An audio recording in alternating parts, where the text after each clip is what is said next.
gente começa falando sobre um terremoto de magnitude 7,7 na escala Richter, que atingiu Mianmar e a Tailândia nessa sexta-feira. Cerca de 150 pessoas morreram, mais de 700 ficaram feridas. No entanto, gente, o número pode aumentar, o número pode ser ainda maior, porque ainda há pessoas, nos escombros. Os trabalhos de resgate continuam.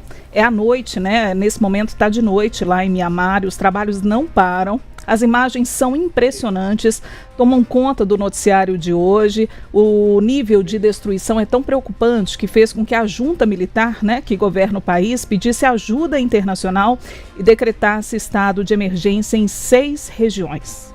O terremoto abalou fortemente o norte da Tailândia e também a capital de Bangkok, aproximadamente 1.000 quilômetros do epicentro ali do terremoto. Um prédio com mais de 30 andares que estava em construção desabou com dezenas de trabalhadores. Pois é, e a gente conversou com um brasileiro que está na Tailândia, se chama Matheus Marques. Ele está no país asiático há cerca de 8 dias e ele vai contar para a gente agora como tudo aconteceu. Vamos acompanhar com atenção.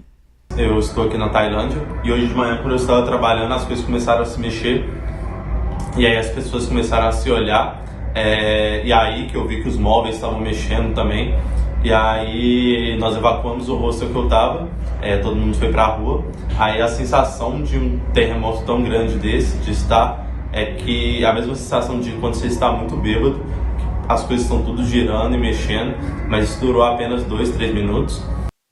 O Matheus vai explicar agora para a gente, depois do terremoto, o que as autoridades estavam explicando, de que forma que as autoridades orientavam a população. Vamos acompanhar. As autoridades pediram para todo mundo ficar em casa. Um amigo meu tentou ir na rua ver o que estava acontecendo e o policial pediu para ele voltar pro hostel. O transporte público parou também, mas agora, algumas horas depois do incidente, as coisas já estão voltando ao normal e o transporte público está voltando também e as pessoas já estão na rua também. São imagens impressionantes, pessoal, que a gente está vendo desde o início do dia de hoje, Esse terremoto atingiu Mianmar logo na madrugada de hoje, aqui no Brasil, horário de Brasília, mas era de tarde por lá, ela por volta de 1h da tarde aproximadamente. Agora há pouco, algumas horas atrás, estava acompanhando também em tempo real como que está o resgate lá em Mianmar, em Bangkok especificamente, na Tailândia. Mais especificamente em Bangkok, na Tailândia, os trabalhos permaneciam a todo vapor para tentar localizar pessoas e tudo mais, e imagino que isso vai demorar mais alguns dias, Letícia? Exatamente. Sobre esse assunto nós vamos conversar com um professor de Geologia da UNA, Diogo Amorim. Professor, muito boa noite. Boa noite, Adriana, boa noite, Larissa, boa noite a todos. Bem, professor, queria começar fazendo uma pergunta para o senhor. Obrigada pela participação aqui conosco. Queria que o senhor localizasse para a gente onde é Mianmar, onde é a Tailândia, por que essa região é muito suscetível a esses tremores. Parece que são frequentes por lá e isso torna algo muito preocupante, porque traz muitos estragos, compromete também o terreno. Onde está localizado? Em que região? É uma região realmente propensa e por quê? Então, Adriana, Mianmar é um pequeno país localizado no sudeste asiático, Então ele está ali fazendo divisa, bem nas proximidades entre a Índia, China, Bangladesh, Laos. Então ele está bem próximo dessa região, um pequeno país que ele tem uma população de 54, em torno ali de 54 milhões de habitantes e talvez seja um dos países mais pobres dessa parte da Ásia, do Sudeste Asiático. Por isso até sofre tanto com esses terremotos. Ele está localizado no que a gente chama de círculo de fogo, o círculo de fogo do Pacífico.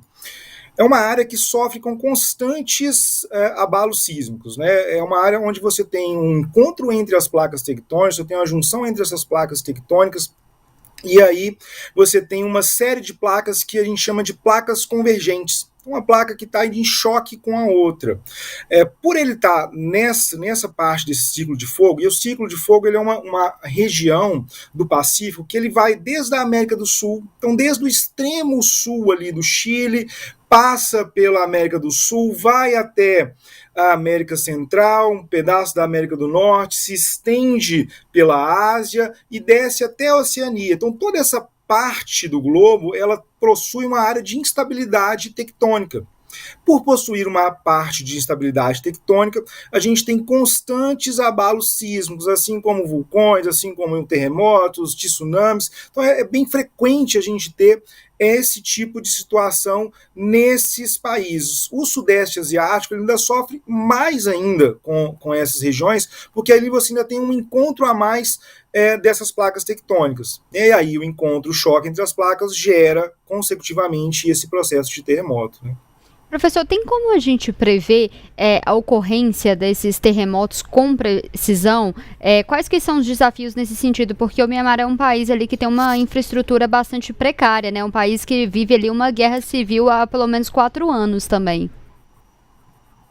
Com certeza. E aí ele até dificulta nesse processo de avisar a população com antecedência. A gente tem uma dificuldade, sim, de conexão desses sismógrafos, por mais que esses sismógrafos eles apontam para a gente, não com uma previsão, a gente não consegue ter uma previsão de dias, por exemplo, né, como ocorre talvez na meteorologia, de 2 dias, né, vai acontecer um temporal daqui 2 dias, mas talvez de algumas horas. Porque como que funciona a detecção de um terremoto, né? É através do sismógrafo, né? Então o sismógrafo ele capta ali uma tensão de ondas sísmicas e aí ele vai acumulando, né? Se a gente imaginar que pelas agências foram avisados, os primeiros alarmes foram detectados, avisando que estava num epicentro de aproximadamente 12 quilômetros, isso é um espaço muito curto para a gente conseguir fazer ali um aviso geral para toda a população. Então, muitas vezes, em países que têm uma infraestrutura mais deficitária, que tem um governo não tão robusto como de países talvez desenvolvidos, a gente vai ter ali uma dificuldade nesse aviso, nessa divulgação desses dados, no aviso sonoro muitas vezes, então tem essa dificuldade. Então a geologia explica isso, que esse processo, ele é um processo talvez um pouco lento quando a gente trata de infraestruturas deficitárias. Pergunta para o senhor no sentido disso que o senhor está falando agora, a respeito do governo, da estrutura. A minha dúvida é a seguinte, né? Se a região, ela de alguma forma está ou estava se preparando ou preparada, se já tinha estruturas reforçadas, por exemplo, ou locais para onde a população pudesse seguir, né, para fugir ali de locais mais tensos, digamos assim.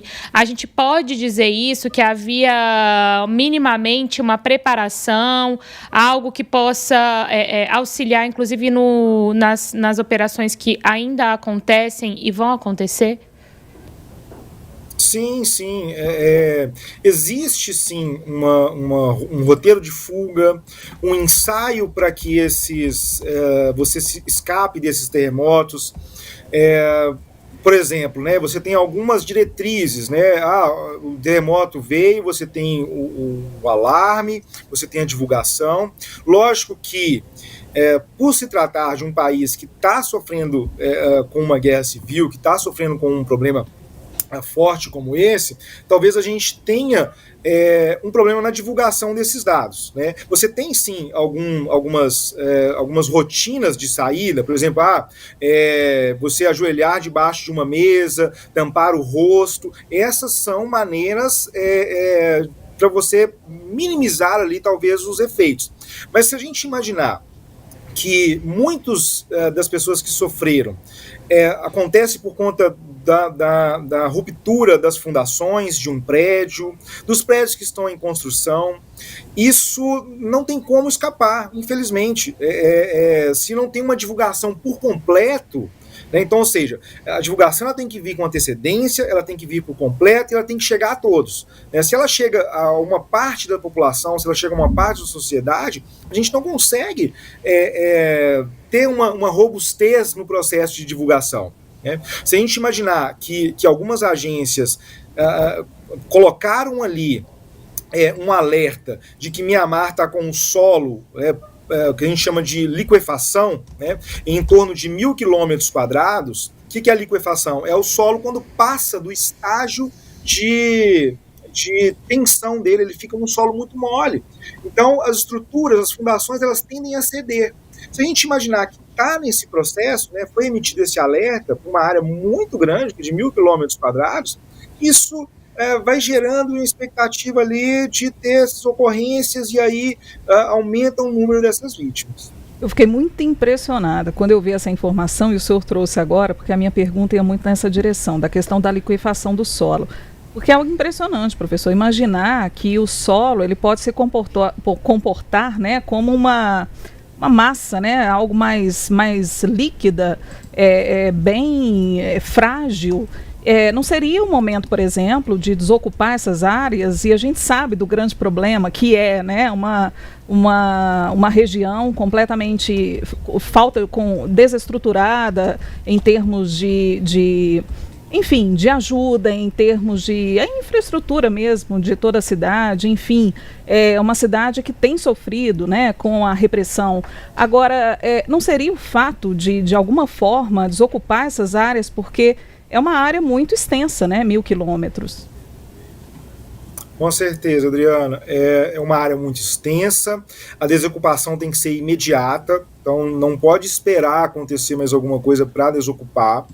A população tem que ser levada para os abrigos. Se a gente imaginar, igual você disse, né, o solo ele é um composto que a gente chama de composto trifásico. Então ele é um composto entre os grãos, o solo, né, que os grãos do solo, o ar e a água.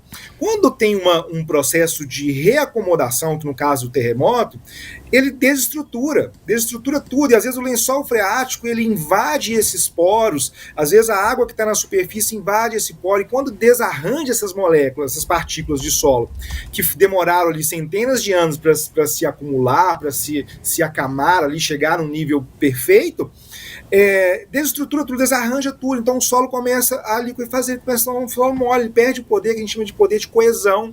Quando perde esse poder, ele danifica as fundações. Então a desocupação ela tem que ser assim, imediata, né, porque há um risco eminente de ter um afundamento dessas fundações e o processo vira piorar daqui para frente. Porque eu fico pensando naquele arranha-céu, né, um prédio de mais de 30 andares que caiu, desmoronou. Igual brinquedo, né? Igual um castelo de areia que desmorona. Imagina um prédio dessa estrutura, né? Com esse tamanho, com essa robustez, num solo frágil. Não dá para a gente imaginar. Não dá, é um problema crítico que as autoridades têm que pensar primeiro nas vidas, né? Então, é o que a gente sempre fala quando a gente trabalha com essa área de risco, é que primeiro são as vidas, né? Então, salvar primeiro as vidas é o necessário, é o ideal. Professor, a gente viu aí uma magnitude bem alta, né? Corre-se o risco nos próximos dias de ter algum outro tremor, ainda que mais fraco, mas que acabe causando também uma destruição bem significativa, porque ali as estruturas dos prédios, das casas, enfim, já estão comprometidas? Com certeza. Corre esse risco, sim, de ter outros choques, porque quando a placa tectônica está num movimento convergente, né, ou seja, está juntando com uma outra placa, a ideia é que esse movimento ele não é sozinho. Então ele pode ser mínimo, então ele pode ter ali um abalo mínimo, como pode ter algo maior. Se a gente imaginar que a magnitude dele foi de 7,7, na escala Richter. Uma escala Richter é uma escala que a gente chama de escala infinita. Ela não tem uma ideia de que seja o menor nível, ou seja, ela só vai até 10. Né? Algumas pessoas vão falar que ela só vai até 10 porque 9.7 foi o maior registro na escala Richter, que foi no Chile, né? Na década de 60. A gente imagina que esse processo, ele tem a pontuação dele, por exemplo, se foi 7.7, se chegar a 6.7, a 8.7, ou seja, um ponto a mais, ele significa que ele aumentou 10 vezes a intensidade. Então, a cada ponto que ele aumenta 10 vezes a intensidade do último abalo. Então, se a gente imaginar, é um abalo que vai sofrendo ali uma consequência devastadora. A cada ponto que aumenta, isso aumenta 10 vezes o valor dela. Professor, obrigada pela participação. A gente acompanhou aí imagens realmente impressionantes e sempre muito bem-vindo para poder voltar aqui com a gente. Obrigado por esclarecer todas as dúvidas. Eu que agradeço, tenha uma boa noite. Obrigado a todos. Obrigada ao professor de Geologia da UNA, Diogo Amorim, professor que adiou um pouquinho, né, a aula que estava prevista para agora às 7 da noite, mas com certeza os alunos também acompanhando, né, toda essa repercussão junto com o professor. Não deixa de ser uma aula, né, de geologia, então o professor fazendo questão de participar conosco e trazer também a informação para os nossos espectadores. Gente, é algo muito impressionante mesmo, né, as informações que o professor nos traz, a preocupação, né, com a fragilidade de uma região que está muito sensibilizada politicamente, e além disso a gente percebe também que não é só politicamente, né? Que a questão da infraestrutura também é algo preocupante, os hospitais estão lotados, a junta militar que governa, né, Mianmar tem pedido ajuda internacional, inclusive a União Europeia, França, Índia, Estados Unidos. Agora há pouco o presidente Donald Trump também fez um post, né, falando que vai ajudar, que está disponível também para oferecer essa ajuda. Organização Mundial de Saúde também com sistema de gestão de emergências mobilizado, né, em Dubai. E eu queria só trazer um pouco dessa história para os nossos espectadores que estão acompanhando a gente no YouTube. O professor Diogo, ele trouxe, né, essa localização geopolítica de Mianmar, mas Mianmar, para quem não sabe, é a antiga Birmânia, né? Só que esse nome foi trocado, porque Birmânia é o nome de uma etnia, e por isso foi colocado o nome de Mianmar. Então é governada hoje por uma junta militar, e essa junta possui o controle de tudo. Possui controle da mídia, possui controle da internet. Então é por isso que a gente fala que os números podem ser outros, porque a gente só tem acesso aos números que são divulgados por essa junta, por esse governo. Então pode ser que os números sejam maiores, pode ser que a situação seja diferente, porque as informações elas são controladas. O acesso à internet também, ele é controlado. Então, por isso também a precariedade, né, da população que vive lá em Mianmar.